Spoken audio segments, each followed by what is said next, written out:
Virtual Land Conference sponsored by Land.com Network.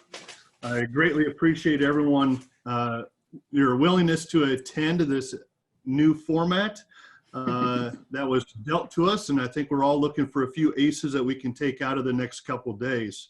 So my name is Kyle Hansen, and I'm the 2020 National President of Realtors Land Institute. Thank you all again for joining us today. While we are sad that we cannot have our event previous land in San Antonio, we are grateful that you have been able to turn this event into a virtual conference, allowing even more people to join us and participate. This is our 14th annual conference, and it continues to be the leading event for land brokers to make deals and learn about the hottest trends in the industry. Of course, this event is not possible without our partners. Thank you to Land.com Network for being our major sponsor for this virtual event. And thank you to all of our partners that you see on your screen for the support, which is vital to our organization. For those of you at home that may be unfamiliar with Realtors Land Institute, let me tell you that RLI is the voice of land and the go-to organization for land real estate professionals and all things related to land. As many of you know, we always host several major events at our national conference. One of those is our Cowboy Auction, sponsored by United Country Real Estate and in support of RLI's Land Education Foundation. Even though we can't hold the auction in person, we are excited to announce that we do have an online silent auction. Items are live now, and the auction will be open all week, closing this Friday. So please check out the auction via the link on the screen and bet heavily for the benefit of Land Education Foundation. Now, since this is the first time that we're doing a virtual this magnitude, I am going to turn it over to RLI's Chief Executive Officer, Aubrey Cabernas, to explain how today and tomorrow will. Aubrey? Thank you, Kyle. Welcome everyone to the 2020 Virtual National Land Conference. We are very glad that you're joining us today to be a part of this very special event. We are using Zoom for this virtual conference, so to make sure we can all be social, please make sure your name is showing on the Zoom screen. If your name is not showing, go to the participant screen. You should be the first person listed in the participant section. Hover over your participant icon, and you should see a blue box pop up that says Rename. Click on that Rename box, and you should be able to enter your name. That will help us all know who is in attendance. And the good thing is that once you do this, Zoom should remember you for the future, so you only have to do it once. Now, each of you should have received an email with the schedule along with the links to log in. For RLI members, this can also be found on our website after you log in to your member record. Each day, we will have a mixture of general sessions and breakout sessions. There are a total of 5 rounds of breakout sessions over today and tomorrow. So each round of breakouts will have 2 simultaneous meetings. You get to choose which one you would like to attend live. Don't worry though, every session will be recorded and you will have access to all of the recordings after the conference. So you're guaranteed not to miss anything.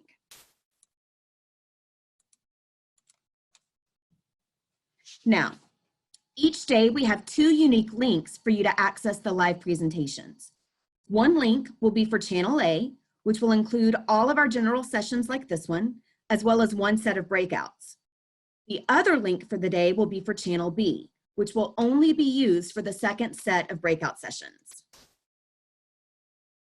With so many people participating live, please make sure that you keep your audio muted so everyone can hear our presenters without any interference.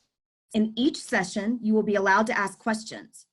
Please use the questions and answers box, a little box at the bottom of your screen that says Q&A. Use this to ask your questions. RLI staff will be monitoring these boxes and will address your questions to the speakers.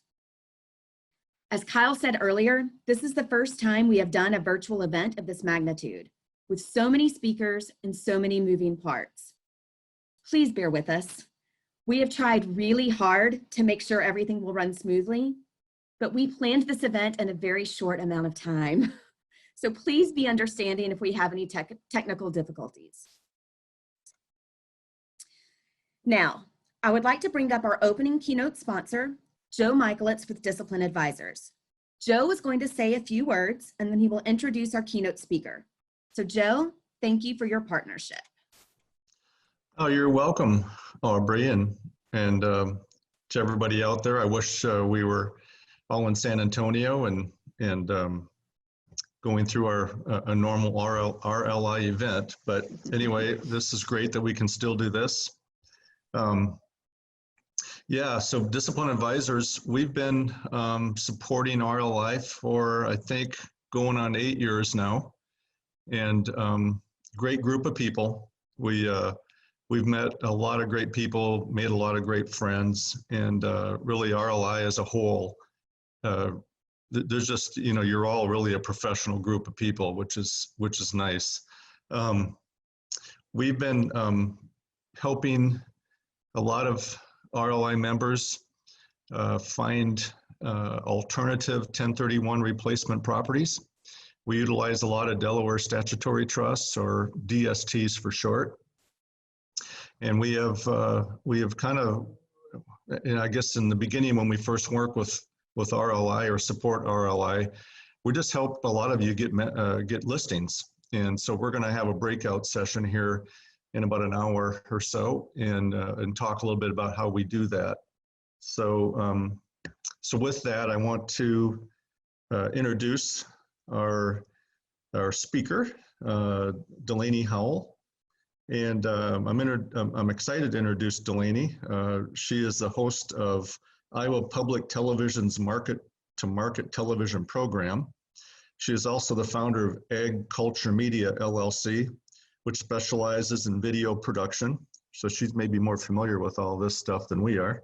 The co-host of Daily Agricultural News Podcast, Ag News Daily, and a freelance reporter for This Week in Agribusiness and Your Ag Network. Delaney grew up on a family farm in southeast Iowa, where today her father and oldest brother run a finished feedlot cattle operation and also farm corn and soybeans, while her mom has a hobby chicken farm. She holds a Bachelor of Science degree in Agricultural Sciences with a minor in Broadcasting and International Studies from Northwest Missouri State University, and a Master's in Agriculture Communications through Texas Tech University. So please help me welcome Delaney Howell. Thank you, Joe, for that introduction. I appreciate that. I'm going to share my screen here. I think I've got to, Aubrey, if you wouldn't mind relinquishing your screen power to me. Let's see here. All right, well, I'm very excited to be here and be your kickoff speaker for this virtual event. It's definitely going to be interesting to do things virtually, but hey, that might be our new normal, right? But I just want to give a quick update too. I am on country Wi-Fi, so if there's any lag or delay in the audio or video, please take that with a grain of salt. I am working on some country Wi-Fi, so maybe some of you are as well. If there's a little bit of lag, it's probably not your end, it's probably my end. But to get right into things today, I'm very excited to be here. We're talking about American agriculture in a global world, and what that means to the business of agriculture, and what that means more specifically to land values and the business that you all work in with land specifically, and land real estate. So I want to start off by telling a quick story, and that bio is a little outdated, I will say, but I grew up, as mentioned, on a farm in southeast Iowa, and we actually just sold the family farm. Have been having some health issues, and Dad decided it was a good time to start something fresh. And actually one of your members sold our family farm. So we're just kind of finishing up that process, but I grew up on a family farm. We raised feeder cattle and raised row crops and amongst other things. And so I was very active in 4-H and FFA and agriculture growing up. And so I grew up in a very, very small town. We were debating it this weekend. I just got a chance to go home, and we were starting to clean through the farm stuff, but we were debating it this weekend with my parents, and I think our hometown is about 2,500 to 2,000 people, so very small town. And so growing up, I was very exposed to agriculture, but I wasn't really exposed to the global world and what that meant, and how we in agriculture and really all systems play a role in this big system, how so many things now are globalized. So I grew up in a small town and had the opportunity in college to study abroad. And so the one thing that bio doesn't mention is that I'm also a very active world traveler. And so I've been to about 22 countries to date, always checking off new ones on my bucket list, but about 22 different countries. And I find it super fascinating to go into a country, to explore their culture and their agricultural system, their food and fiber system, and to learn about those systems. And so being from a small town, I never realized how important globalization is, especially for the business of agriculture. And so I want to share a quick story with you that I think tees us up nicely for today's conversation of the American agriculture in a global world and a global system. And so during my undergraduate degree at Northwest Missouri State, I studied abroad in Bulgaria. And for those of you that don't know where Bulgaria is, totally fine, because I didn't know myself. It is located, you could maybe Google it while you're sitting there, but it's located just north of Greece. So it's close to a Mediterranean area. It is just west of Turkey. So there's a lot of different influences in the country of Bulgaria. It was also part of the Soviet Union until 1991. And so thinking with that in mind, it was a little outdated when we were there in 2015, I think it would have been now. A little outdated, the infrastructure, the people, the culture. It was still very much so post-Soviet Union. It's still a very much developing country. And so one of the first weekends we were there, because let's be honest, we were there to study, but maybe not really take a lot of time on academics. It was more so for us about the culture and the environment and being immersed somewhere completely new. And believe me, it was completely new. It was a culture shock for me, having been to Europe a couple times, but Western Europe is much more developed than Eastern Europe is. And so there was a group of about 10 of us that decided one of the first weekends we were there that we would go on a bus trip to Turkey, Istanbul, Turkey. And so the bus trip was about an 8-hour bus tour from where we were in Blagoevgrad, Bulgaria. And so we hop on the bus on our way. I think it was a night trip. We stop, around dinner time to get something to eat, use the facilities, etc. And I had been to Europe one other time in high school, which had been, 5 years, 6 years before that. And I remember paying to use the bathroom then. Okay, nothing new. It's not like here where you can pull off and use a Quick Trip or a Casey's or whatever. You have to pay to use the restroom there. So I paid my 50 cents or my 50 leva or whatever it was. And I walk into the bathroom and this is what I see. And I'm glad that there are some women that are participating in this today, because this is literally a porcelain hole in the floor. I hope that, I can't hear you all, but I'm hoping that some of you are laughing or smiling or smirking at this, because I just paid to use this bathroom and it was a porcelain hole in the floor. So, what does that have anything to do with American agriculture? Well, I think it has a lot of things to do with American agriculture. You look at developing countries, you look at countries like Bulgaria, like Eastern Asia and others that are still very much developing. Look at Africa, it's very underdeveloped. And so as we look at the future of agriculture, we're seeing right now a land grab for some of these countries that are underdeveloped or becoming developed. And in my opinion, a lot of people have started adopting the American rhetoric when it comes to land, that we have to buy it, we have to buy as much as possible, and we're going to talk about that and more today. But I want to set things up here. Some of these might be a little bit hard for you to read maybe back home if there's some screens on the side of it here, but essentially I want to talk about, to set things up, where we've come from and where we're at today when it comes to agriculture, the kind of the back history of agriculture, especially as it comes to land. So in the early 1900s, we saw a lot of government propaganda, which was head west. As you can see there, I shared a couple of the propaganda posters that I was able to find online, but head west, there's millions of acres available. If you just head there, if you plant something, it's gonna grow. And so we saw things like the Homestead Act, which encouraged people to head west and developed parts of our country that hadn't yet really been developed by the settlers. And so then we saw a huge rush of land expansion. And we saw that continue on until, the 30s, when we saw things pull back a little bit with the Dust Bowl. But then in the 1950s, we continued on with that. And we saw this famous quote from Secretary Ezra Taft Benson. He said, "Get big or get out. Get big or get out."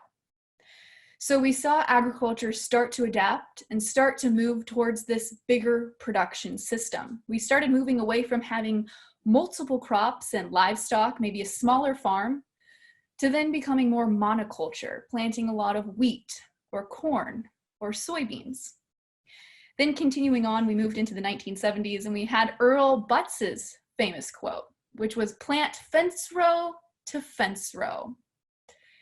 And so over this period of time, we had heard the government encourage us, whether it was secretaries of agriculture, extension agents, or otherwise, encourage farmers to plant as much as possible. It didn't matter about the markets because those would come, we'd get trade deals or whatever, but they encourage us to plant as much as possible. And so then in the 1980s, we saw a pretty big pullback in agriculture. We saw the government buying acres. We saw them, after so long of encouraging us to mass produce, to ask us to pull back because that was such a difficult time for so many in agriculture. And then you look at today, where we sit currently, and I would argue, I'm sure you all work with a lot of farmers and a lot of clients. That's the business of buying and selling land. But when I talk to farmers, and I do talk to a lot of farmers all over the country, I feel like their common goal is to acquire as much ground as possible, to have large production numbers, and to expand those acres because land is not a renewable asset. And so we even see that, of course, echoed throughout our government. President Trump tweeted out on National Farmers Day back at the middle of October last year. He said, "Start thinking about getting bigger tractors." And so even today, we continue to hear the government encourage us to produce more, to acquire more ground, even if maybe it doesn't make economical sense for our operations. I talked to a lot of farmers that said, well, even if it doesn't work out on the balance sheet, we're probably going to buy some ground this year. And I said, how can you think about that? Why would you buy ground if you don't have the money to, or if it doesn't make sense for your balance sheet? Well, they say ground's not an asset that they're making any more of. So they continue to push ahead. So I want to set us up here nicely to talk about all of this. But I also wanted to encourage you, I believe this should be shared in your chat function or perhaps in the Q&A function on your screens, but we're not able to interact this year with each other in person. So I've built in a couple components of polls that you all can be involved in. And so this should be shared in your chat function, but again, if it's not, these are the two website or texting functions that you can use. I've inserted a couple of polls into today's PowerPoint presentation. So that still will allow us hopefully to have some interaction with each other, allow you to share your thoughts and opinions. And there's also a couple points here for questions. So if you've got questions, there is also a Q&A function. If you scroll down to either the bottom or the top of your screen, a little bar should pop up that says Q&A. So you should be able to write those questions straight into there. But if you want to participate in the polls, and I would highly encourage you to, you can either text those in using the texting function, or if you head to that link, you should be able to include your answers there as well. So I hope that you'll all take the time to participate. Your answers will show up on the screen here when we get to that point. So please, please, please participate. If you have thoughts or opinions or questions, please don't save them for the end. I've built in question points specifically for you guys to be able to ask those here as we are moving right along. So just a couple other things I want to talk about before we get to the nitty-gritty of it here, the meat and bones of it, of what's driving global agriculture. But first, let's talk about the health of rural America, because I think this also very much impacts the land business, or the value that we've seen in land values. So here's your first opportunity to participate in a poll. And the question is, what are your lendees sharing with you about their financial situation when it comes to land value?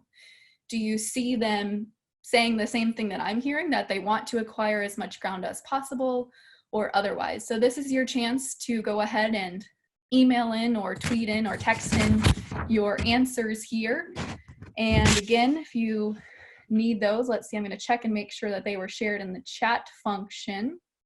And they are, so you should be able to go ahead and hit polleverywhere.com/Delaney Howell 198. You can text them in if that's what you prefer, but we should be able to see those here. Let me make sure they're active. All right, they are active. So you guys should be able to start seeing those come in. We'll pull it up here too. So lots of buyer talk doesn't make sense, but they're still interested in their area. That's one answer we've had come in so far. We'll wait here a couple minutes, or a couple 30 seconds to a minute to see if anybody else would like to share an answer. Buy as much as their banker will allow. Yeah, I hear that one a lot too, no doubt. So feel free to shoot in some answers if you've got anything that you'd like to share. You could probably also share them in the chat function if the poll isn't working for you. Buy all you can. Yeah, that's what I hear a lot too.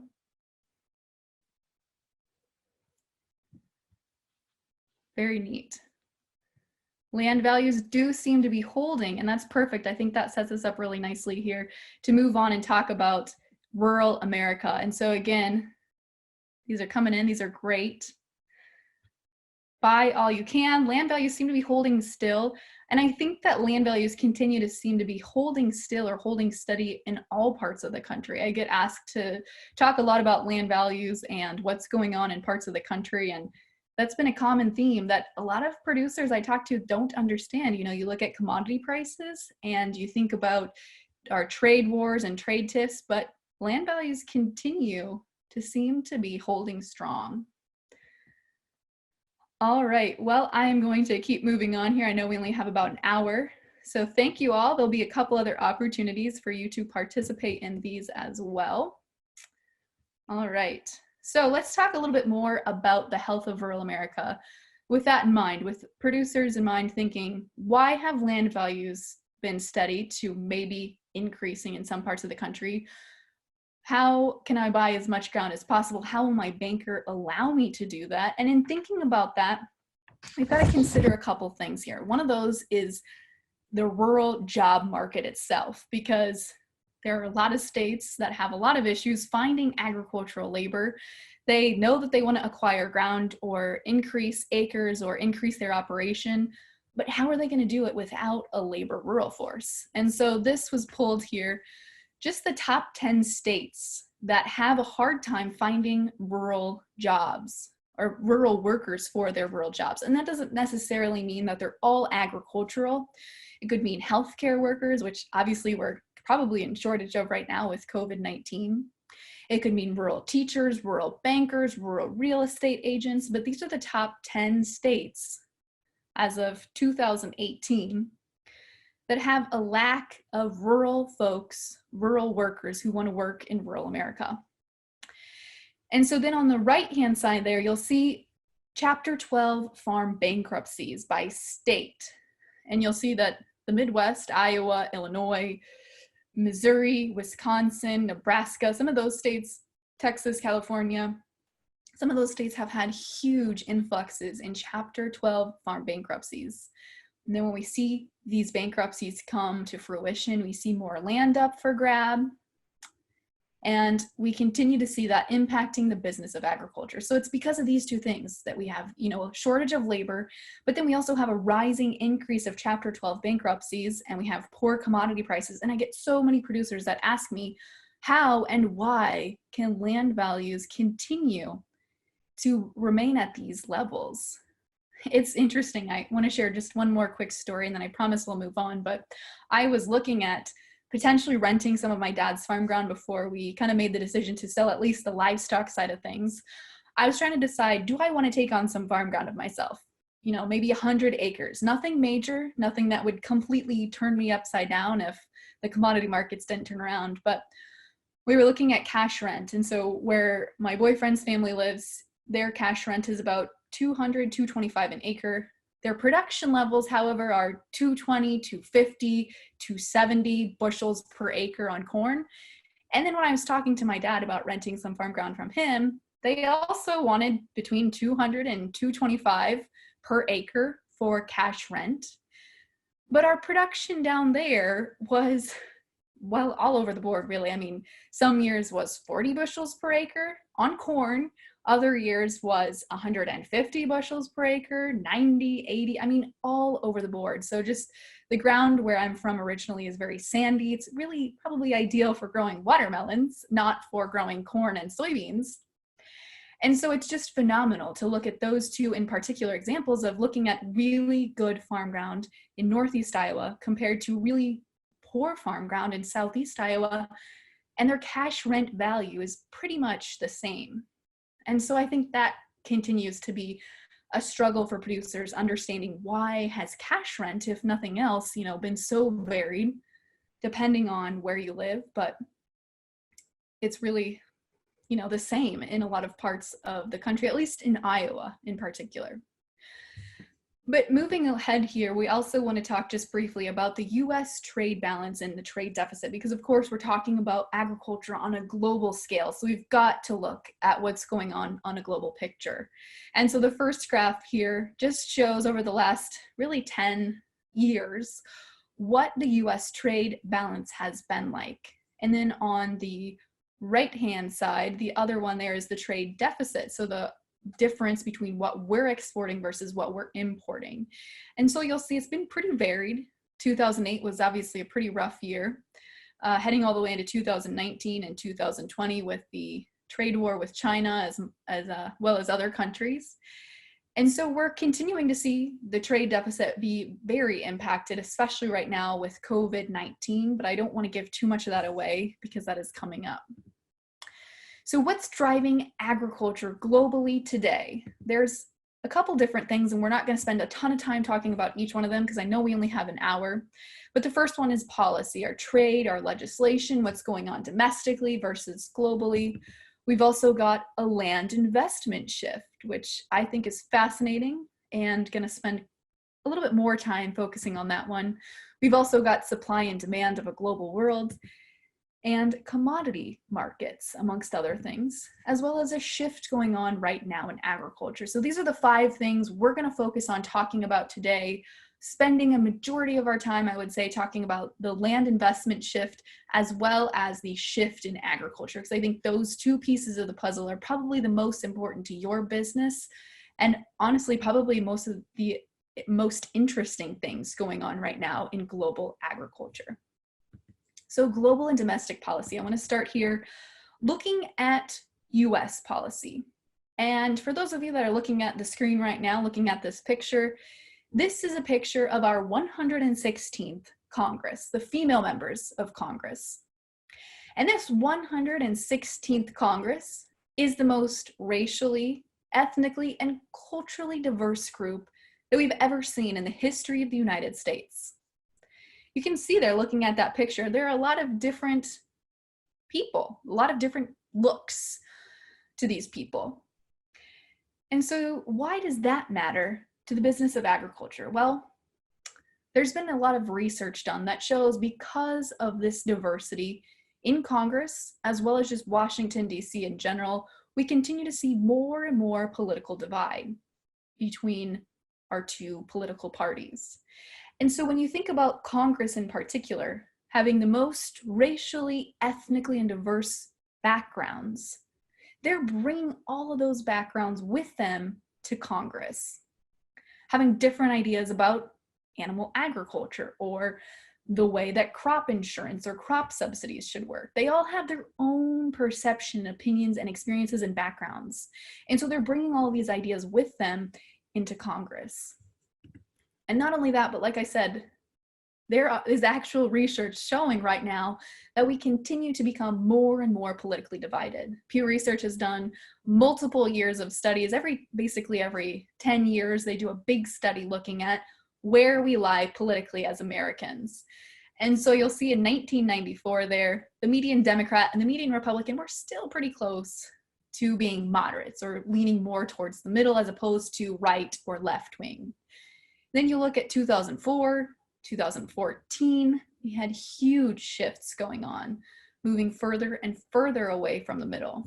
And then in 2017, they did an extra one here just because we've been moving so quickly to one side or the other.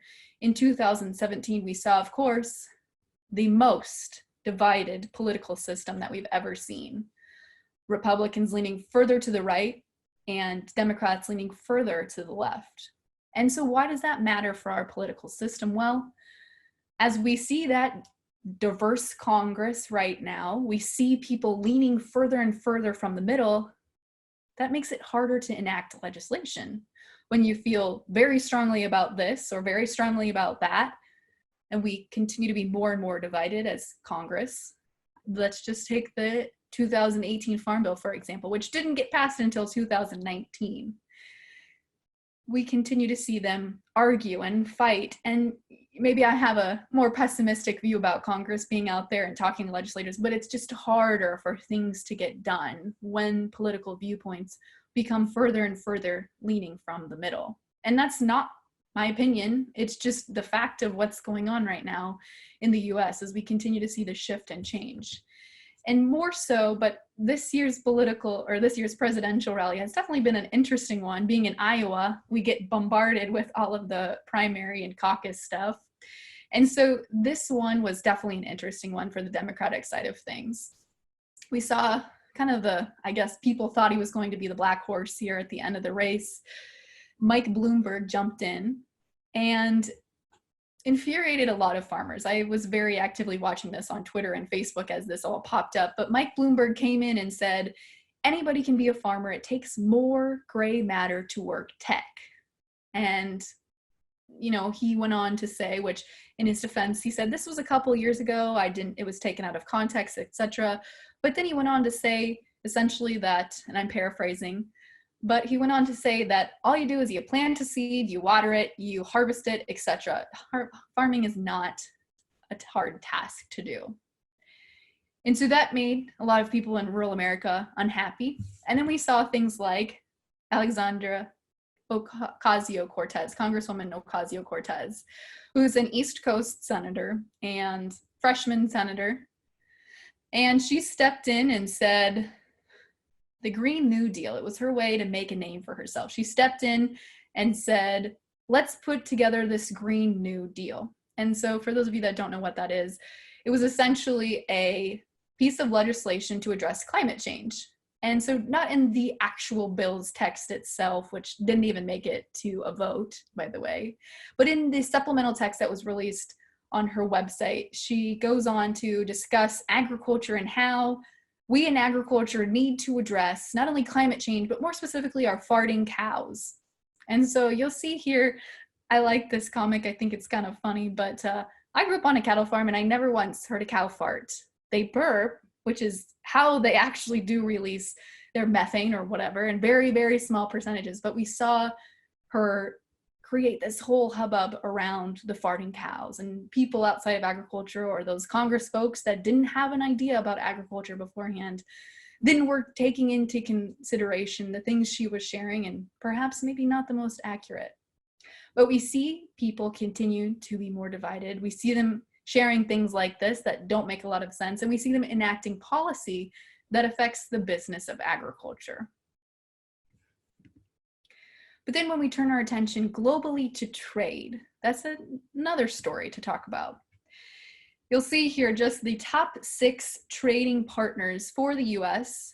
And in 2018, we were valued at about $140 billion that we were sending out in agricultural products. Then we saw in 2019, the USDA put together their forecast here with this chart, looking at the trade balance, those products going out versus the products coming in. And you'll see the orangish colored line is US ag imports, those products that we were importing from other countries. Those were largely things like specialty fruits, cheeses, wines, things that we didn't really produce here in the United States. Then the blue line is the US ag exports, those products that we were sending out to other countries. And you'll see there were a lot of, over the last 15, 20 years, have been a lot of shift in our exports versus imports. But in 2019, the very end of this chart, in 2019, we saw our US ag exports at about $141 billion.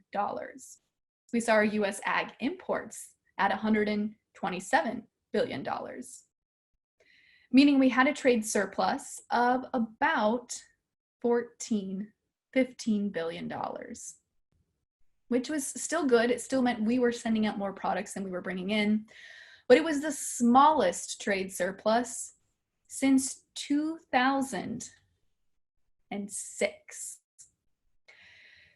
So what does that mean for US agriculture? Well, we continue to see trade wars continuing on here into 2020. And we continue to see our relationships changing with other trade partners, including our relationship with Brazil. So I've kind of just given it away here, but for those of you sitting at home, I know this picture is a little blurry, but you might be thinking, who is that man standing next to President Trump? And that is President Bolsonaro, Brazil's newest elected president. And Bolsonaro has been nicknamed the Trump of the tropics because he has very similar rhetoric to President Trump in the way that they deal with agriculture, with trade, with their country, with all of those things. So he's been nicknamed the Trump of the tropics. And so President Trump and him get along very, very well and have been chatting about potentially some sort of US-Brazil trade deal, but President Bolsonaro has also been rubbing elbows with President Xi, the president of China, during this whole US trade war. So that's one little piece of the geopolitical puzzle going on kind of in the background right now. But when you look at Brazil and Argentina specifically, South America is obviously one of our biggest competitors when it comes to farming. And so on average, each year they change about 3 to 5% of their unfarmable ground gets changed into farmable ground. And so I want you to keep that in mind, because when we talk about land investment values, these are two countries, or land investment shifts. These are two countries that are being watched very heavily right now by other countries as they continue to have more and more ground that's able to be converted into farmland. Here in the United States, we really don't have a lot of ground left that could be turned into farm ground. In fact, we probably have more ground being commercially developed into businesses or residential areas. But in Brazil and Argentina, the story is very much different, where they have the ability to continue increasing production. And so China has obviously been one that we've been watching here.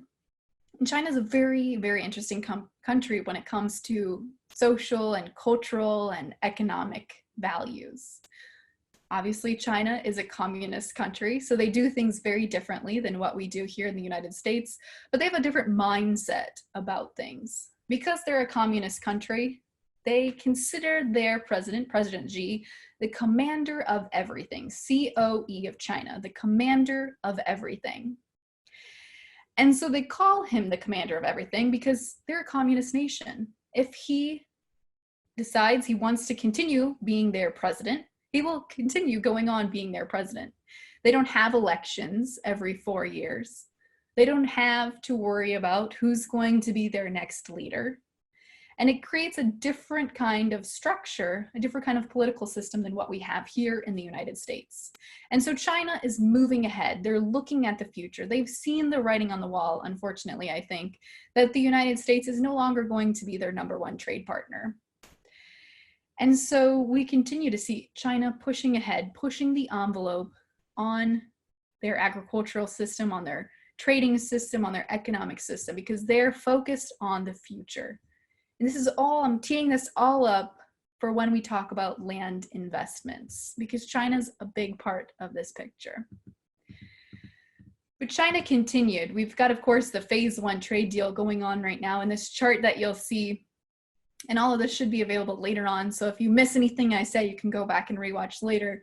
But China, of course, as part of the phase 1 trade deal, has agreed to buy more US ag products, or had agreed to before coronavirus literally erupted the entire global world. And so you'll see on this chart here, a couple of important lines to look at. The red line on the black graph is the 2017 purchases by China. You'll see there over the year, they fluctuate in where their buying happens. It tends to be most heaviest during September, October, November, December, when of course we've just had our harvest finished up and they're buying especially US soybeans. And so they used that 2017 number as a baseline for where they'd be in 2020 and 2021. So you'll see again, looking at that chart, the green line is phase 1 here, 2020, and the purple line is still part of phase 1, but it's the 2021 benchmark. And so looking at those two benchmarks, the green line and the purple line, year 1 and 2 of the phase 1 deal, are significantly higher than where the benchmark or the baseline was in 2017. So they basically looked at that 2017 number. They looked at all of the imports that China made from the US, and they used that as their baseline. However, they raised it pretty significantly, saying, here's what China needs to buy in 2020 and 2021. But nobody could have predicted that the coronavirus would erupt out of nowhere and cause a global pandemic. And so now we've seen China slowly start their purchases, but how do you expect a country to purchase products when a lot of their people, like here in the US, are staying at home, having to do virtual or teleworking conferences? And so we continue to see the Chinese economy pulling back, as well as the US economy, because of this coronavirus black swan event, which has caused a lot of trickling in Washington, D.C. and amongst farmers about, well, what about an MFP payment here for 2020? So I'll get to that here in just a minute. But of course, we've also got African swine fever, largely started in China, reshaping our global protein markets. And like I said, China is just such a different beast when it comes to cultural, economic, tastes and preferences. Their values are just so much different than ours in the United States. In the United States, I think it's pretty safe to say that we have a pretty well-balanced diet. There are those who choose to eat meatless or plant-based proteins, but that's about 5% of the population. So on average, the other 90 to 95% of the population is eating a variety of protein products. In China, they've been used to eating really one protein product, and that has been pork. They're a 3,000-year-old country, and a lot of their cultural values that date back to the history, to the origin of China, are tied to their food, are tied to pork. So we're really at this pivotal moment right now for the African, or for the Chinese consumer, because of African swine fever. We're seeing their government have to decide, how are they going to feed their people? Are they going to push ahead and increase pork production, try to refill what they've lost, which has been on, conservative estimates, about 50% of their hog herd in China has been decimated by African swine fever. So are they going to push full steam ahead and try to recreate this protein market, this pork protein market, or are they going to turn to other things like beef, like poultry, etc., giving other countries such as the United States a new opportunity to export some new products? I think it's yet to be seen, but I would bet my money that this is a pivotal moment. They're looking at how they can replenish their protein system outside of pork, but it's just going to be such a big shift for their people as they learn how to cook with beef or poultry or, lamb, goat, etc. So we're seeing that reshape kind of the global agricultural system right now, as they've got, one of the world's largest populations sits in the country of China. So I'm going to open it up there for a couple quick questions if we've got any. Aubrey or Amanda or somebody wants to jump in here and share any. Thank you, Delaney. We do have one question. Somebody says they have not seen pecans or other tree nuts included in the phase 1 agreement with China. Is there anything in the works to phase out Chinese tariffs on these products anytime soon? That's a great question. And I have not seen anything either. I do know that as far as tariffs go, Congress, as well as other legislators, have asked President Trump to hold off on putting other products on tariff. So other products coming in from China have been asked to hold off on tariffs, or if not remove tariffs, because now, I mean, think about tariffs for a second, because I think people get them confused. When we put in a tariff to a product, we're in the end paying for that. The consumer here in America is the one paying for that increased cost. And so when we put tariffs on products that are coming in from other countries, at the grocery store, we have to pay for that. And so, especially during times like this, when we see the economy start to pull back, Congress and the Fed and other people much smarter than I have recognized that we need to hold off on putting any new tariffs in place, because that cost just gets passed back on then to the producer or the consumer. And so pecans and almonds and nuts in particular, I haven't heard anything specific as far as if they are going to be part of that or not. I sure hope so, because I know that they've been really impacted by this as well. And they kind of get left out of the picture because we focus a lot of times on pork and soybeans and some of those more abundant commodities. But Sure. And then one more question. Somebody asks, the promise was that China would buy more U.S. ag products. People feel that they were just promises with no guarantees. Prior to COVID-19, wasn't there an expectation that China was not going to meet those promises? yeah, I think there were some discrepancies in what people expected. So the administration kept saying, and Secretary Perdue, Secretary Steve Mnuchin, President Trump, they were all under the mindset, or they continued to say, well, China has to be held accountable. We expect them to buy these products. And so as far as I know, up until the point of COVID-19, we really had expected them to follow through on their purchases. I don't know that it was going to be immediate, but they had benchmarks in place that by the end of 2020, they were going to buy about $39 billion of ag products. And then we saw COVID-19 happen, and they asked to pull back from that. And so there's a lot of conspiracy theorists out there about, well, maybe they started COVID-19 and maybe this was all part of their plan, so they didn't have to buy US ag products. I don't know.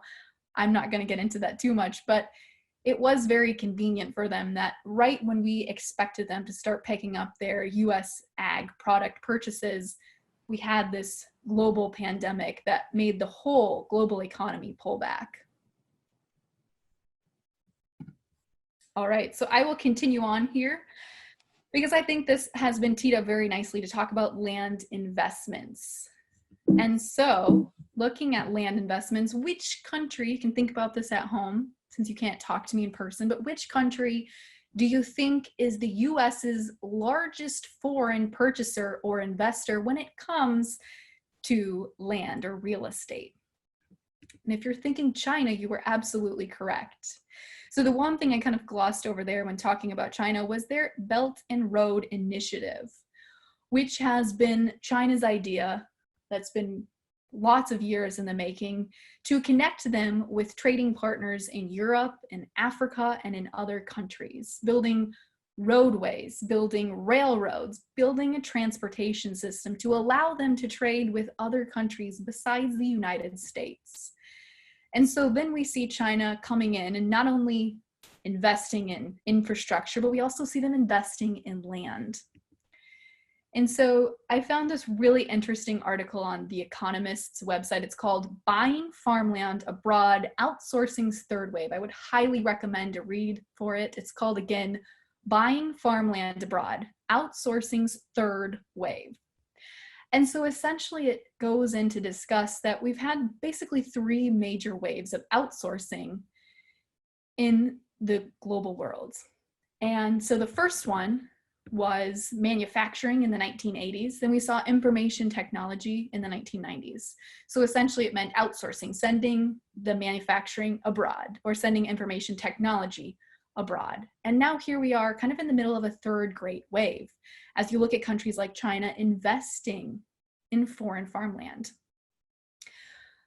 Before I tell you what the third wave is, because I think you've already guessed it by now, according to data from one of your partners at the National Association of Realtors, in 2014, China surpassed Canada as the United States' largest foreign buyer of it was specifically residential real estate in that time, but China is investing all over the world in not just US real estate or residential real estate, but agricultural real estate. And so the third major type of outsourcing going on right now is agricultural outsourcing. It's happening all over the world. So I want to just unpack this idea a little bit more here, because I think this is one of the main things that impacts your businesses.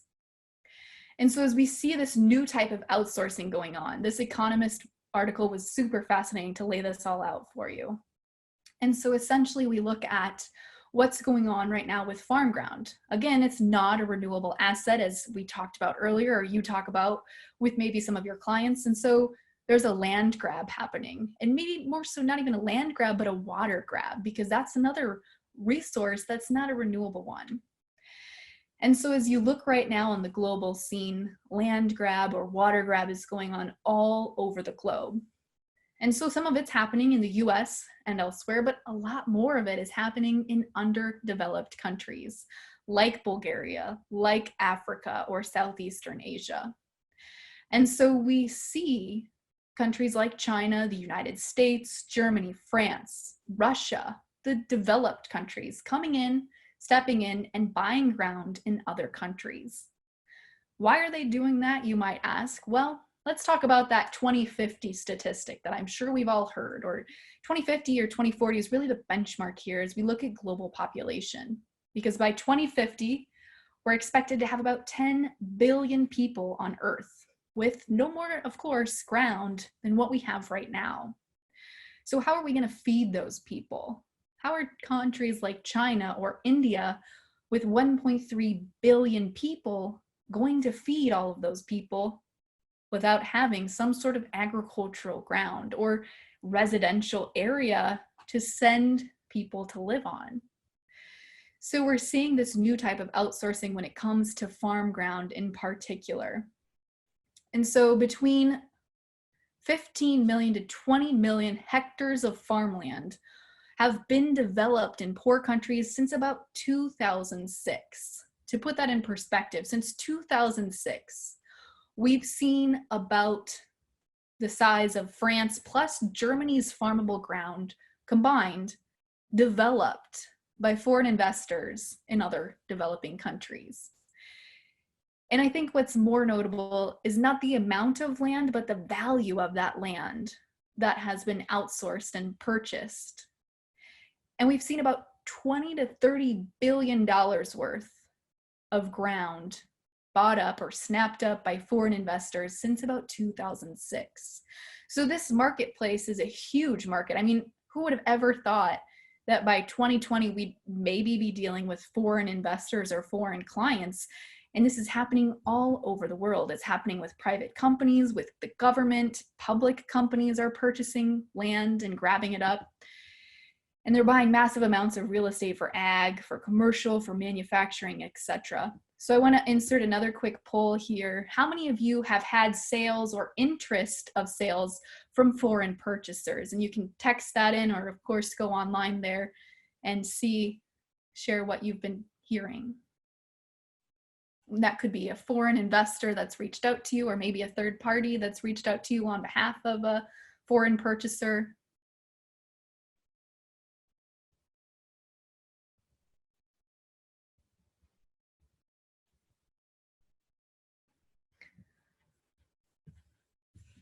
All right, well, I'll let you guys just kind of take that in, but it looks we're pretty mixed, it looks like, pretty close to 50-50 on whether or not you've had any interest for land sales from foreign purchasers. So I think that's pretty interesting to think about as it continues to impact your businesses specifically. But what are Chinese investing in foreign lands? And so the first graph here from Rosen Consulting Group is the anticipated amount by 2025, so just 5 short years away from now. We're expected to see about $21 billion in commercial real estate just from the Chinese alone that they're going to be investing in other countries. And so again, going back to what I mentioned there about China surpassing other countries, as specifically in US, I mean, it's just skyrocketed. So the value is there to them. The need or the want is there. And so this is going to be something that's absolutely shifting our marketplace dramatically when it comes to foreign investing, real estate, land real estate. Not only are farmers here in the United States going to be having to fight with, or, you know, nudge elbows with farmer Bob next door, but now they're going to be competing against Chinese or Russian or French investors coming in to the US marketplace. Or, you know, maybe now's the time when we should start looking more abroad at some of the other countries like China and others are doing. So another very pivotal moment here for US agriculture. But as I mentioned there, China's not just buying agriculture, they're buying other things or investing in other segments as well. But the green bar in 2017 there, the very first bar, that light green mark, is where you'll see agriculture, where agriculture was. And it takes up a huge chunk of the pie of what China specifically is investing in the US. So moving right along here, I'll open it up again for a couple quick questions. Yes, so we had a question. Somebody had seen an article in Realtor Magazine that stated that the Chinese government is restricting Chinese investors from investing their money in U.S. real estate. Do you think we're going to see Chinese buyers being able to purchase land here in the future?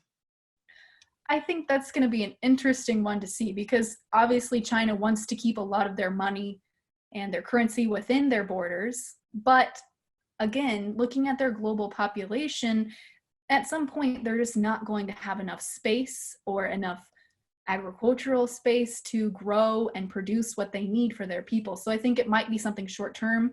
I think it also could be kind of a token that they're using here to continue to negotiate with the US as we look at continued trade negotiations, because again, we're only in phase one. There could be multiple, or they've indicated that there will be multiple phases to come. And so I think right now we might see Chinese purchases in US ground or investments pull back, but I think long term, they're looking and saying, if we have investments in the US, you know, we have a bargaining chip, or we have a way to get products produced in the United States agriculturally or manufactured and get them sent back to our Chinese consumer. Very good.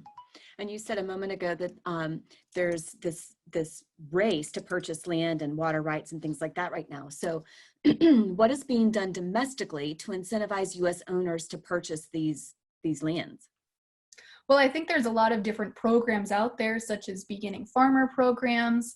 You know, that one in particular has been a huge one, I know, for a lot of farmers who want to get into it. But to be quite frank, it's hard to buy ground or hard to get into farming or expand because land is expensive. I mean, again, going back to the cash rent of all things, if you're paying $200 or $225 an acre to rent pretty low functioning ground compared to pretty high functioning ground, it maybe always doesn't pencil out. So I think the government is working to create more programs to encourage domestic buying, but I also don't think that they're addressing this issue enough. I mean, we don't hear politicians talking about the investment that foreign investors are making into US ground. And I think that's something that needs to be addressed at a more national level to encourage us to continue buying it domestically, and as opposed to allowing foreign investors to come in. I think many of our members would agree with you on that. Is there any other questions, or should we keep going on? I think we can keep going on. Perfect. So let's talk here just briefly about the commodity markets. And I know we're getting close to time here, so I might speed up a little bit because I want to make sure we get the important things hit on.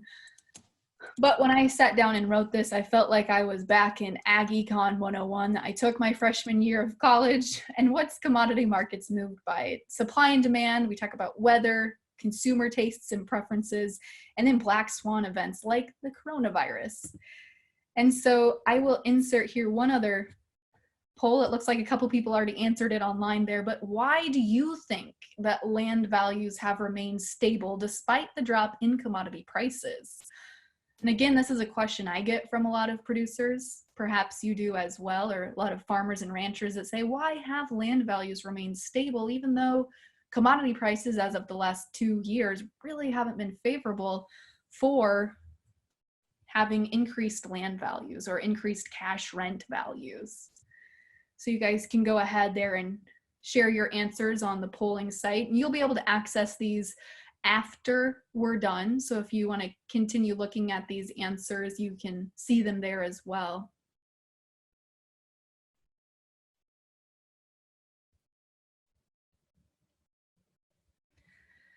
All right, so I will keep moving on, but yeah, low interest rates has been a big one, lower than normal supply. You know, a lot of people also compare it back to the 80s and say, well, in the 80s, we saw tighter commodity prices and tighter margins, but the interest rates were skyrocketing. And so we've seen that be a factor.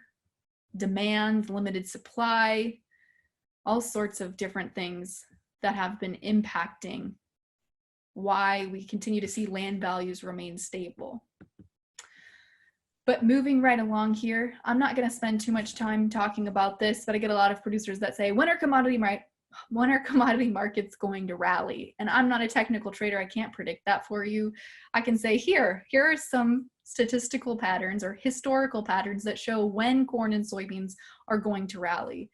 And so I'm not going to spend much time talking about this. I'll let you guys look through these slides or charts if you want these as resources later on. But a great one for that is that I always recommend people go to is More Research Center, and that's there in the bottom. But that's a free site for people to use. They've got a lot of great charts and technical as well as fundamental analysis. But of course, they always want to know what's moving the commodity markets. And acreage is definitely a big one that continues to move our commodity markets. As you look at 2021 and 2020, and these numbers are already still a little bit outdated, but about 94.5 million acres for corn, 45.5 million acres for rice, and about 84 to 86 million acres for soybeans, which of course impact supply and demand, which impacts our commodity prices. This is looking at estimated yields for 2020, because of course, yields are always very important. How many bushels per acre can I grow on the land that I have available to me? So a DTN statistic chart here put together for 2020 expected yields across really the 18 states that they count as part of our national average yield. And not going to spend time talking about that again. I don't really want to talk about weather. I want to move on to something more important, and that's the black swan event that is going on right now, coronavirus or COVID-19, because I think this has been something that nobody could have predicted and is impacting all businesses, agricultural, land values, economics, etc.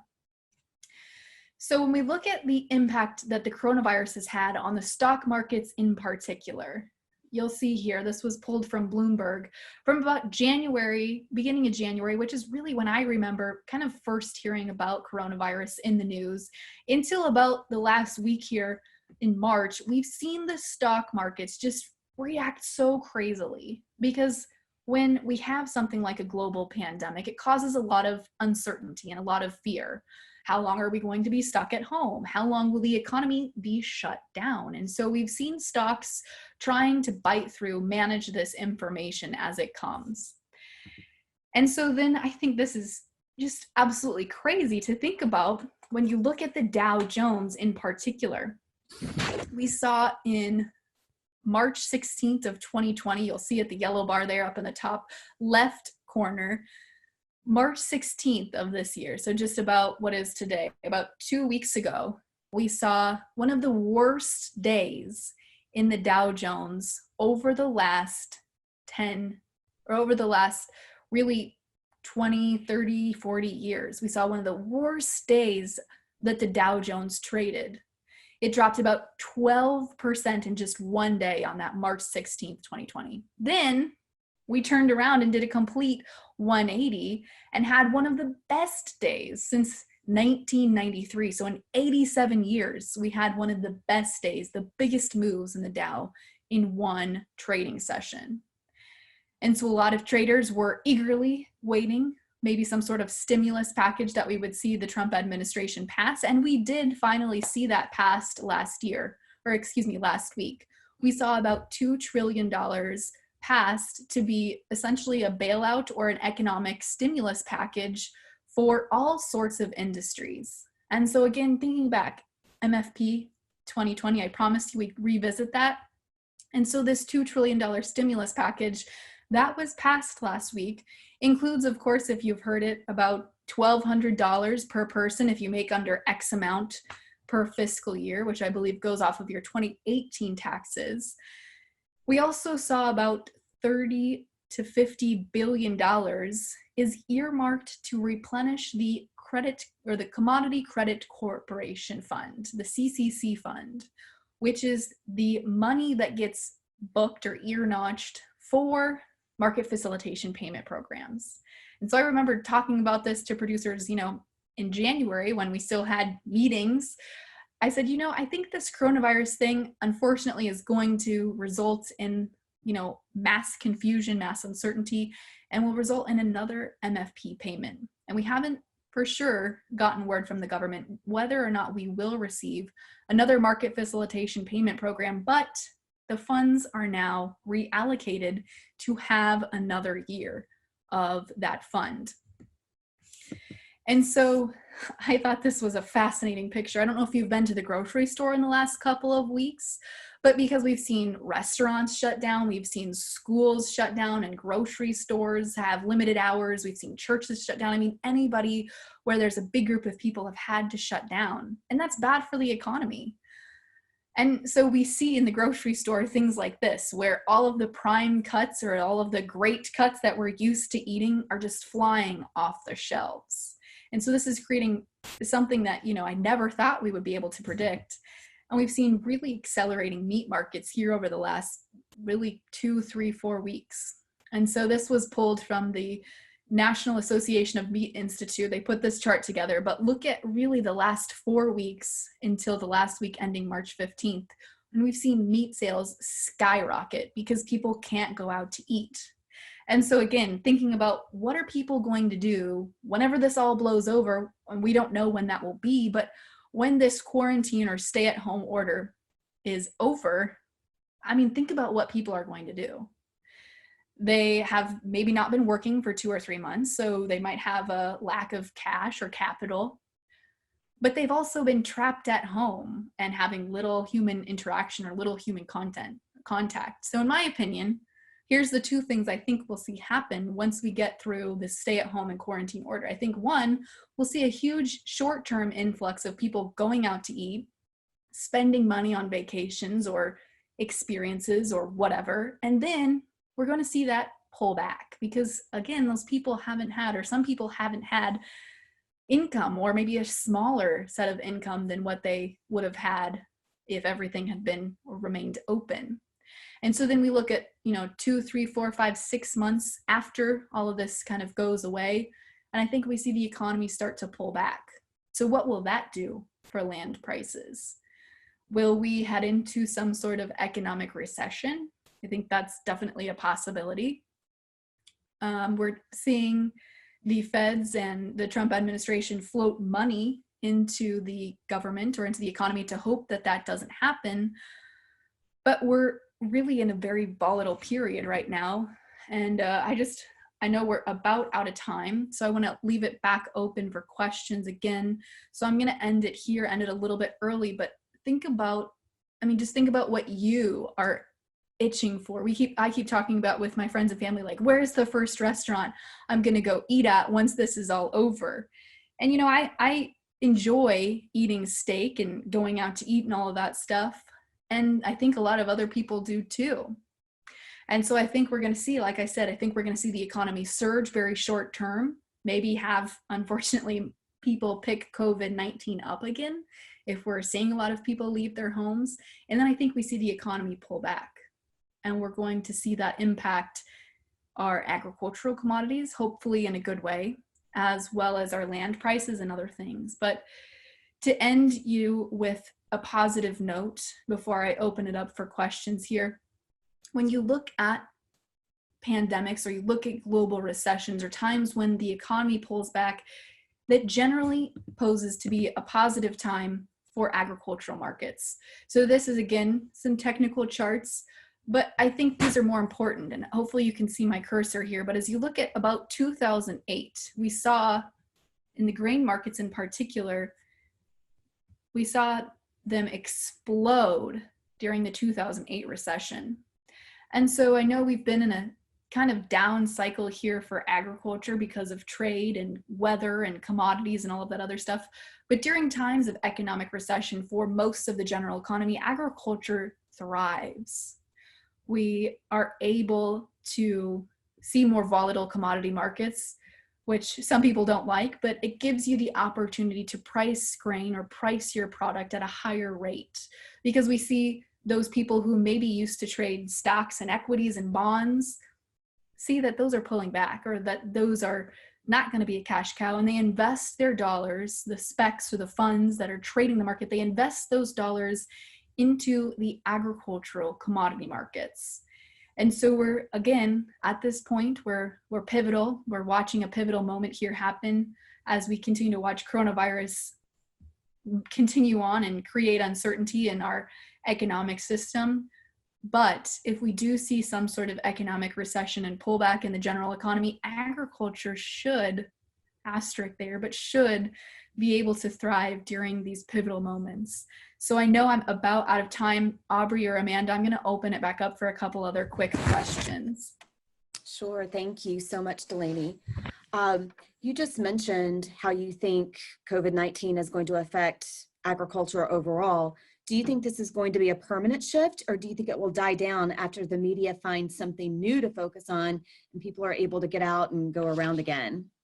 Yeah, that's a great question. And so me being a media member, I think I feel safe saying this, but unfortunately, I think that the media has become an agency or an outlet that whatever sells the biggest news headline for them is the article or the headline that they're going to print. So I think once all of this dies down, the media is going to focus on something new. But unfortunately, I think that at that point, whenever that happens in a couple, 2, 3, 4, 5, 6 months, I think at that point it will be too late to jumpstart the economy again. I mean, think about it. Think about just your local communities. Think about all of the business that's been lost, or think about March Madness. I mean, this would be what, week 12 or week, we'd be pretty far down in the brackets, week 8, top 8, I can't remember. But I mean, think about that industry alone, the sporting industries or the movie industries or the restaurant industries, and just think about how all of those things have been shut down